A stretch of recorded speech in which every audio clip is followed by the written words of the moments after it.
one of your mentors early on, Leigh Steinberg, he has a client that is off to a pretty good start.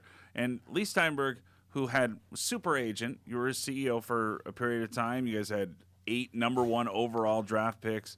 And Leigh Steinberg, because of self-inflicted drinking problems and other things, he fell off the map, right? He was the guy who was Jerry Maguire, and then I don't think it's rude to say he was kind of a joke for a while. Yeah, they or a counted him out. punchline to people, right? Yeah, they counted him out too.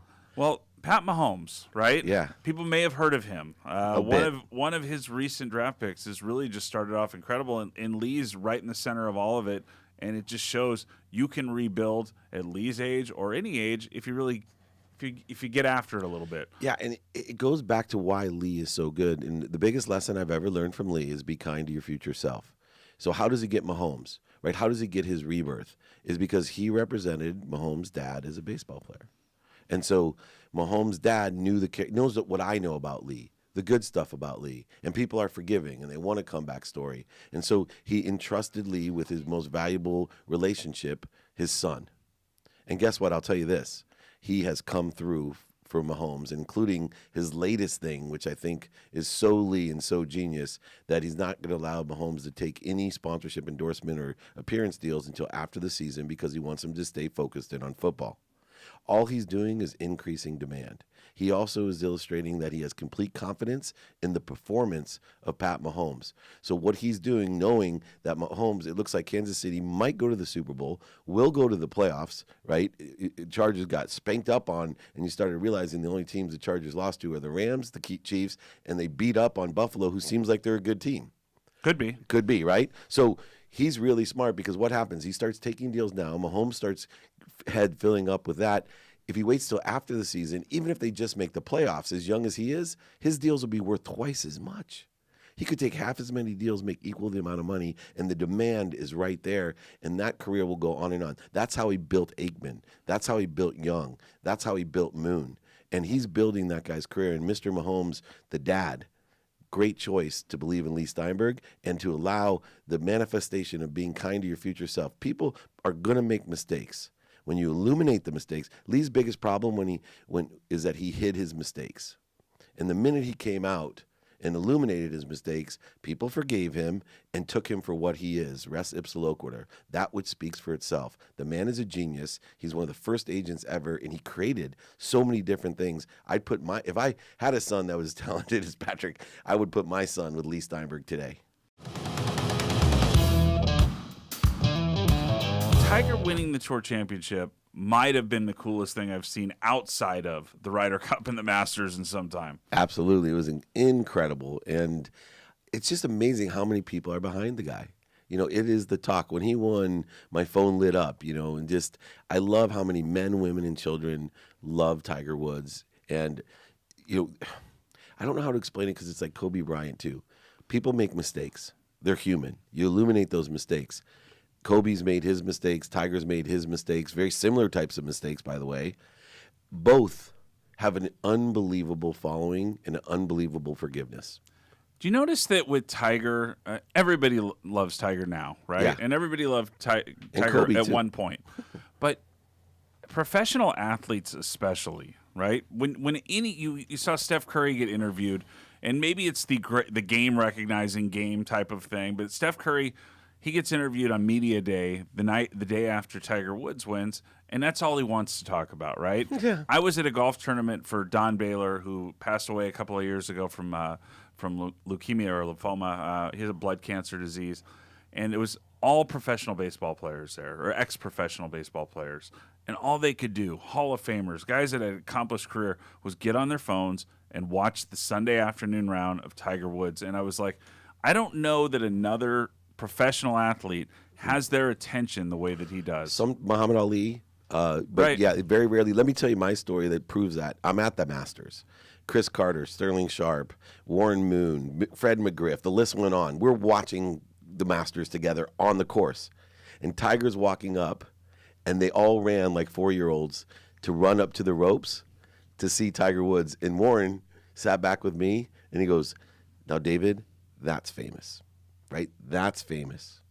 people were bothering all of them as we were standing, but the minute Tiger started walking, not only did the crowd run and ignore all those great Hall of Famers, but the Hall of Famers ran to go see Tiger Woods. Tiger and Phil Mickelson are going to play in a head-to-head round for $9 million. Seems like a weird number. Yeah, and, that's what TV does. $500,000 a hole, I guess, or however they'll work it out. I'm sure the last hole will be worth quite a bit more. Yeah, it's gonna be awesome. The pay-per-view model in sports has worked in the past, right? We've seen it in boxing, UFC, those sort of things. That's where most of the money of this is coming from. I'm excited about it because I want to see Tiger whenever he's doing something. Yeah. But I just wish there was sub-matches associated with this. Like, there was also, like the Ryder Cup where you saw, interesting. Maybe Phil against, DJ against Rory or Right. something where if this becomes a bad watch, there's something else that you say, oh, it sucked was the Tiger Woods Phil Mickelson match but the $1 million that Ricky and DJ had on them, that was pretty cool. It's a good idea. It goes against the idea of pay-per-view. Undercards? Yeah. Well, no. You could have undercards, but when you're talking about, even if the undercards are good, and we've had this in boxing, when Tyson knocked the guy out in 41 seconds, which time? Right. But that was the beginning of the real big money pay-per-views, right? When he did that, it was like, come on, there was some good undercards to that.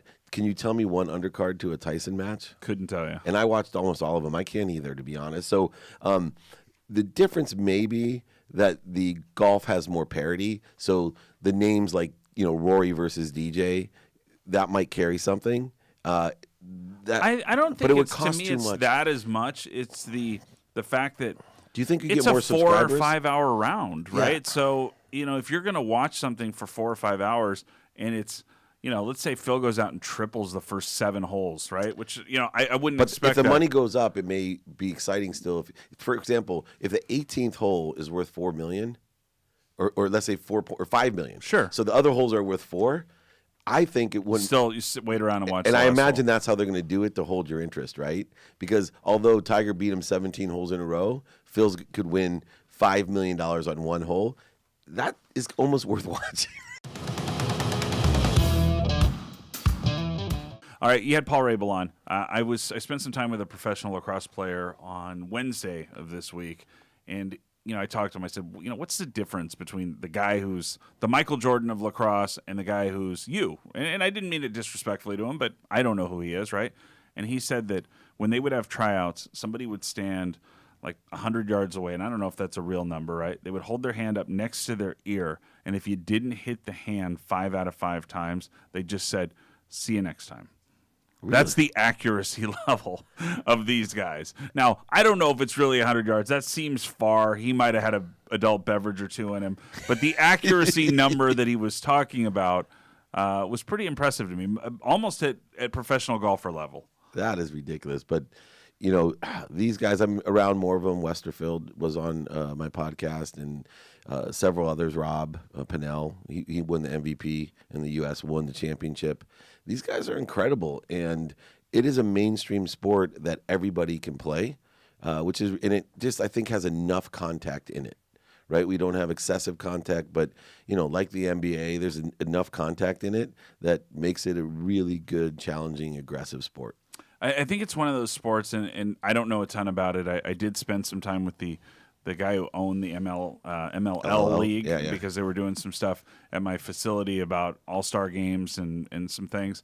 But what I learned from it was it's like pitching a little bit. It's like football a little bit. There's arm angles. There's slots. There's skill levels. Trick shots. And it just gets to the point where it's going to become more mainstream. It's going to continue to grow, I believe.